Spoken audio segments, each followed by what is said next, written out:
Hi everyone, happy Wednesday. We're gonna have a really awesome episode today, as always. I recently had an episode where I was telling you about the best affiliate managers, what are their qualities, and how you can, become a really good affiliate manager. And just briefly in that episode, I touched base upon some of the questions that we asked during the interview process. So today, because a few of you asked if I can go in deeper into the actual questions that we asked during interviews, I pulled the main questions that our HR team came up with. There are a few that I insisted that we have on here. They're not your typical questions, maybe a couple of them are, but this is what we usually ask when we're trying to hire someone. They're actually really good, not just for account managers, but in general for a biz dev person, tech or financial role. So let's get into it. So the first thing that I always like to ask, instead of telling people to tell me about their history, their likes, or where they went to school or what type of jobs they had, I always start the interview by asking, describe yourself in one word, right? It's very hard to pick just one word, so it's so cool to see how they respond, if it tells you if they are prone to innovation, or if they see themselves in a positive or negative light. So that's a great one.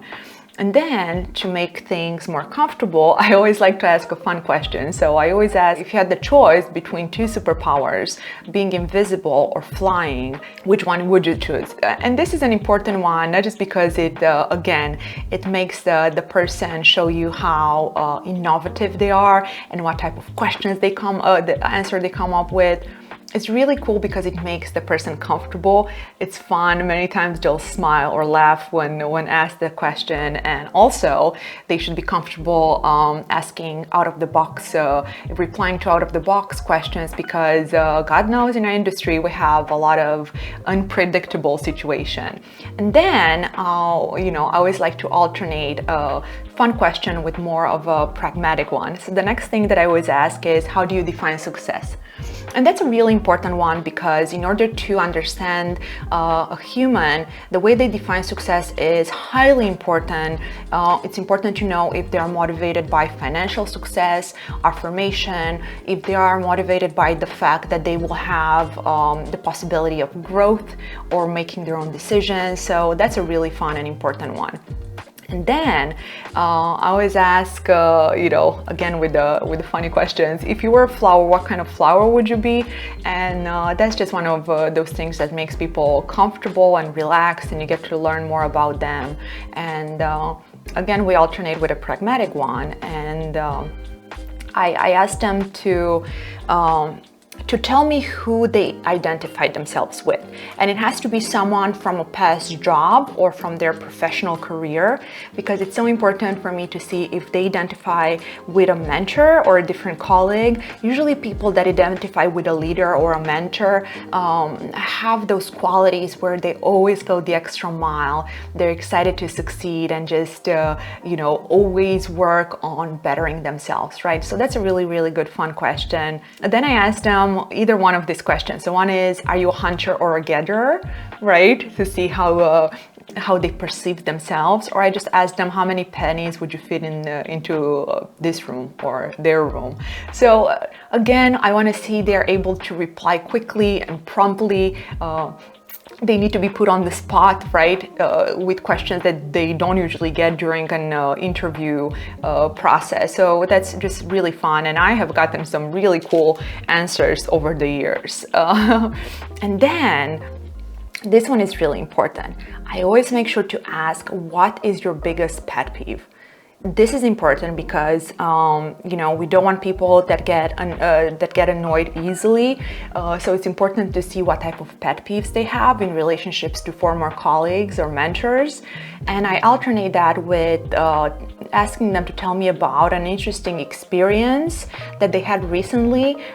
It can be something personal or at work, and it helps build the trust, but also we get to learn more about how they are as a human, as a person. And then I always ask them if they consider themselves lucky. It kind of tells me if they're the type of human that always sees the half full glass or half empty glass. So that's an important one. And then I go back into the mindset questions, like asking them to tell me about a time where they disagreed with a manager's instructions.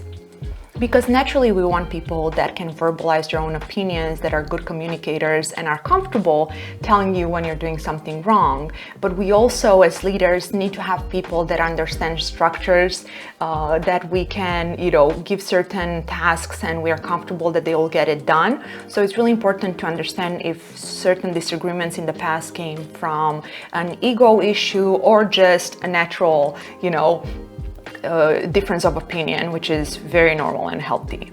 And then I'm asking them to think about a time when they failed and why, what happened. I like to hear all the details, and that's really important because good, strong, capable humans are going to tell you, they're going to easily tell you about the times when they failed. People that are overly confident, if they tell you they cannot remember the last time they failed, that's a really big red flag for me, because we all fail all the time. And I don't remember a day when I think I could have done something, better. So that's a really important one, because it's important on how they reply, right? And then I asked just 2 more questions, depending on how the interview is going. One of them is, I want them to tell me about 2 or 3 trends in our industry that might disrupt our work. And the reason that I'm asking this, it's so important for any potential hire to understand our industry and to see if they're really paying attention to what's going on around us, right? So it's just important to be a good communicator. You need to understand your surroundings, and that's a really good indication if they really pay attention to what's going on. And then usually the last question to end everything on a cool note, I always ask them, why are you memorable, right? So it's so interesting to see if people usually tell you something personal, or if they're memorable with how they work or how they interact with others. And it really honestly has helped us get some really, really cool people. If you have met anyone on the MaxWeb team, I think you'll love them already. So it just helped us a lot get some superheroes within our company. And if this helps you find the next best account manager or the next biz dev person for your roles that need filling, I would be so happy to hear that. So that's it.